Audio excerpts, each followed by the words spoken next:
여러분, 구독 좀 눌러주세요.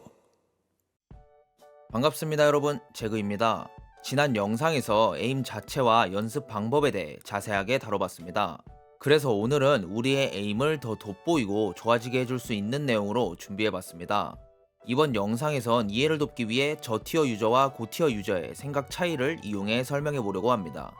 그저 이해를 돕기 위한 내용일 뿐 비난의 의도는 없다는 걸 알아주시면 감사하겠습니다. 그럼 시작해봅시다. 첫 번째로 가장 대표적인 문제를 준비했습니다.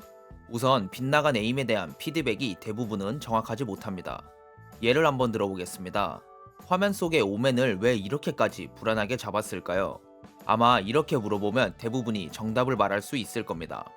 맞습니다. 에임을 두는 위치, 즉 프리에임이 굉장히 부적절했죠.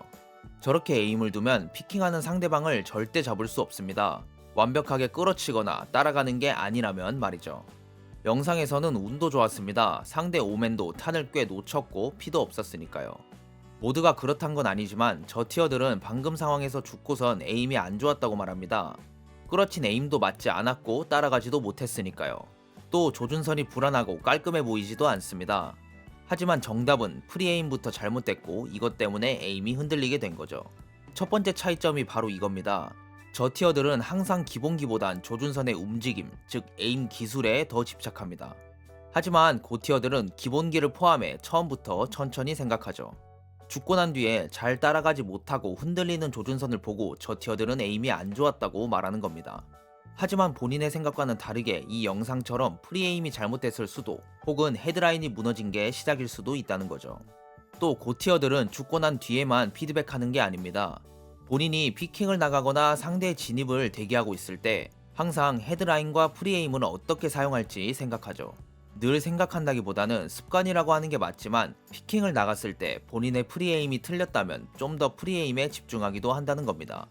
당연히 잘 모르니까 생각하는 출발점이 다르다고 생각할 수 있는데 이것도 사실입니다. 그러니까 이제부터라도 문제의 근본부터 파악하는 힘을 길러야 합니다. 또 이 내용들은 여러 에임 강의 영상이 줄곧 말해온 내용이기도 하죠. 프리에임과 헤드라인은 단순히 적을 더 쉽게 잡을 수 있도록 도와줍니다.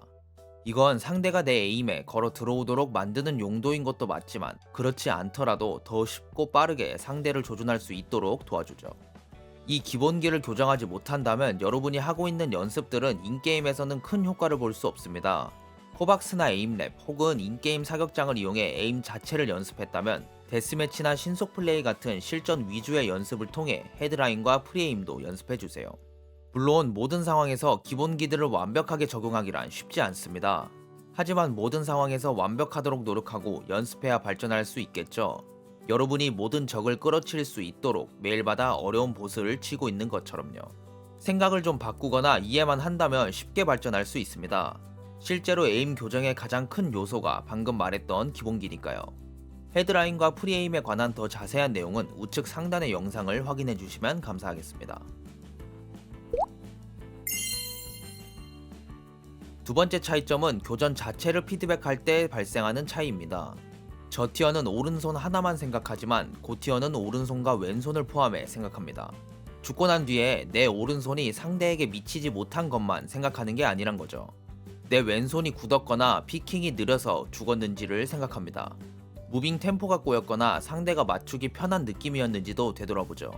반면에 저 티어들은 본인이 어떻게 보이는지는 크게 생각하지 않습니다. 단순히 나를 잘 맞추는 상대 때문에 억울하고 총이 잘 맞지 않는 내 손이 밉기만 하죠. 이렇게 보면 왼손을 제외하곤 첫 번째 차이점과 크게 다를 것이 없어 보이는데 여기엔 무빙이나 프리에임 같은 기본기만 포함되어 있는 게 아닙니다. 에임이 좋은 유저 대부분이 왼손도 에임처럼 다룹니다. 쉽게 말해서 우리가 움직이면 화면처럼 조준선도 따라 움직이죠. 이 움직임을 익힌다면 이걸 에임 수정의 용도로 사용하기 편해진다는 소리입니다. 키보드 에임이라고 부르기도 하는데 무빙과 함께 잘 사용한다면 오른손은 움직이지도 않고 상대를 잡을 수 있는 기술이죠. 이전에 올렸던 영상 일부를 봐보도록 하겠습니다. 게임에서 총을 쏘잖아요. 그게 이 오른손 하나로 하는 건 아니거든? 그러니까 우리가 움직이면은 이 조준선이 어떻게 되겠어요? 가만히 있잖아요. 뭘 가만히 있어, 움직이지. 당연한 거 아니야? 봐봐요. 여기를 쏠 거야. 피비드백은 끝났어요. 여기를 쏠 거야. 야, 너 저기 봐봐. 그러면 에임을 이렇게 움직여도 되고 이 상태로 두고 내 WASD로 이렇게 움직여서 맞춰도 된다는 거야. 뭔 말이냐면 왼손과 오른손으로 같이 에임을 만들 수 있다는 소리예요. 근데 대부분이 오른손으로 에임을 하려고 하다 보면은 이 왼손이라는 감을 잃어버리거든. 방금도 내가 최대한 왼손으로 에임을 같이 가서 오른손으로 살짝 움직여서 쏜 거란 말이에요. 이게 프레임이랑도 살짝 연관이 있는데 이 감을 잃어버리면은 되게 샷이 망가지는 경우가 많아. 나도 최근에 그랬었고. 그래서 최대한 이 왼손 감각을 안 잃어버리는 게 좋다. 그리고 우리가 프레임을 두고 나가는 것도 에임은 둔 상태로 키보드 에임이라고 하죠. 무빙으로 에임을 이렇게 맞추는 거거든. 이렇게. 이게 되게 커요. 이런 상황에서는 이렇게 오른손으로 움직이는 거지만 키보드 에임을 할 줄 알아야 돼. 그러니까 할 줄 알아야 돼가 맞아. 내가 원하는 건 키보드 에임도 같이 쓰기 때문에 전투를 시작하세요. 비단 오른손만을 에임에 사용하는 게 아니다. 이렇게. 방금도 최대한 오른손은 안 썼죠. 그러니까 쉽게 말해서 적이 보이잖아요. 그럼 이 조준선을 멈춰서 갖다 대는 게 아니고 움직이면서 갖다 댈 생각을 하는 거야. 이렇게 갖다 대 여기 있다고 치면 이렇게 움직이면서 갖다 대도 되고 그냥 갖다 댈 때까지 움직여도 되는 거야. 그러니까 이런 식의 에임이 필요하다. 이 왼손이 굳어버리는 순간 에임은 끝장이다. 말릴 때나 슬럼프일 때를 살펴보면 항상 이런 것 같아. 이 왼손을 잃어버려. 그래서 상대를 봤다고 바로 멈추지 마요. 진짜 안 좋아. 멈추지 말고 움직이면서 쏠 궁리를 하는 거야. 이렇게 해서 반응을 늦게 해도 상관없어. 여러분이 기본적인 브레이킹과 피킹, 왼손 무빙을 익혔다면 방금 내용은 무조건 기억하셔야 합니다. 또 여러분이 잘 맞는 이유가 대충 움직이는 것도 있지만 한 가지 더 있습니다. 바로 피킹을 나갈 때 상대에게 보여지는 건 크게 생각하지 않는다는 거죠. 고티어일수록 왼손을 포함해 생각한다고 했죠.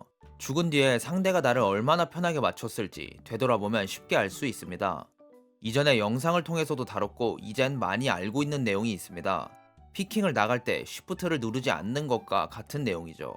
바로 맞추기 어렵도록 최대한 빠른 가속도를 이용해 피킹하는 겁니다. 이 내용을 머리로는 알고 있지만 실전에서는 적용하지 못하는 거죠. 예를 들어 우리가 짧게 피킹을 나간다고 가정해 봅시다. 그럼 대부분이 이렇게 피킹을 나갑니다. 하지만 이렇게 나간다면 어떨까요? 당연히 두 번째 방법이 훨씬 빠르게 보이겠죠? 크게 차이를 못 느끼시는 분들을 위해 자세히 설명해 보겠습니다. 첫 번째 방법으로 피킹을 나간다면 우리가 낼 수 있는 속도를 100% 활용하는 게 아닙니다. 하지만 두 번째 방법으로 나간다면 우리가 길게 피킹을 나가는 것처럼 속도를 100% 활용할 수 있죠. 그리고 상대 입장에서는 더 빠른 속도로 눈앞에 나오게 되니까 반응을 더 느리게 할 수밖에 없습니다. 갑자기 튀어나온 탓에 당황할 수도 있고 때문에 에임이 흔들렸을 수도 있겠네요. 물론 각을 쪼개면서 짧게 나간다면 이 방법을 사용할 순 없습니다. 하지만 서로 벽을 둔 채로 싸우는 상황이라면 이 방법으로 짧게 나가보세요. 그냥 짧게 나가는 피킹보다 훨씬 빠를 겁니다. 뻔하지 않은 내용을 위해 앞에 두 내용을 말했지만 당연히 무빙도 정말 중요합니다.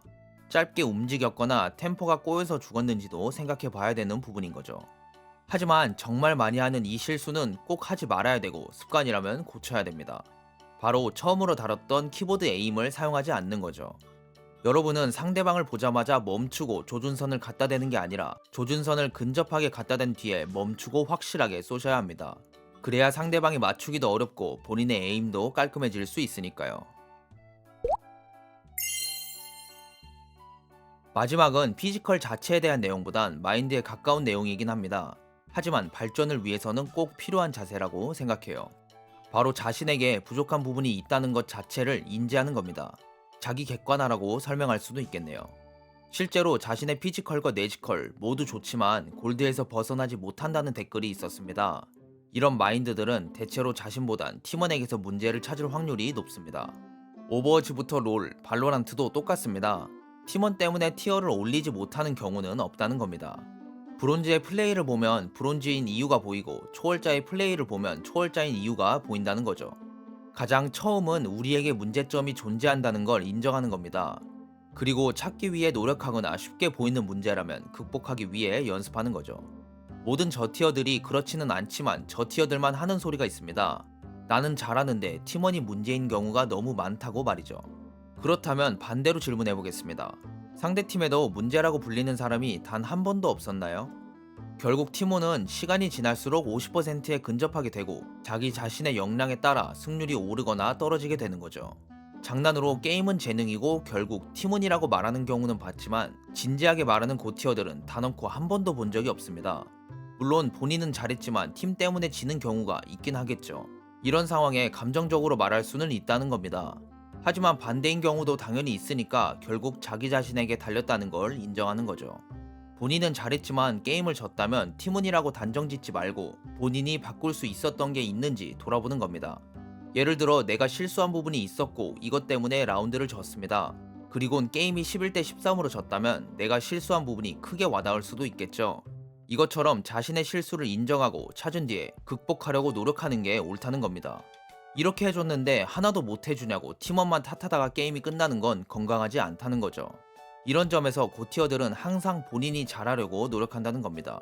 물론 모두가 똑같지만 특히나 본인의 문제에 더 집중하는 경우가 많다는 거죠. 여러분도 본인에게 더 집중하고 문제를 찾아 발전하려고 노력해보세요. 팀원은 바꿀 수 없지만 자신의 마인드와 실력은 연습을 통해 바꿀 수 있으니까요. 이번 영상은 이전에 다뤘던 내용도 존재하고 새롭게 다룬 내용도 존재합니다. 하지만 줄곧 말했던 내용임에도 불구하고 전달이 잘 되지 않는 부분들이 존재하는 것 같았습니다. 항상 같은 질문들이 들어오더라고요. 그래서 좀 더 직설적이면서도 와닿을 수 있도록 구성해봤습니다. 그럼 오늘도 여러분의 소중한 시간, 제 영상을 시청해주셔서 감사하다는 말씀 드리면서 저는 다음 영상으로 돌아오도록 하겠습니다. 감사합니다.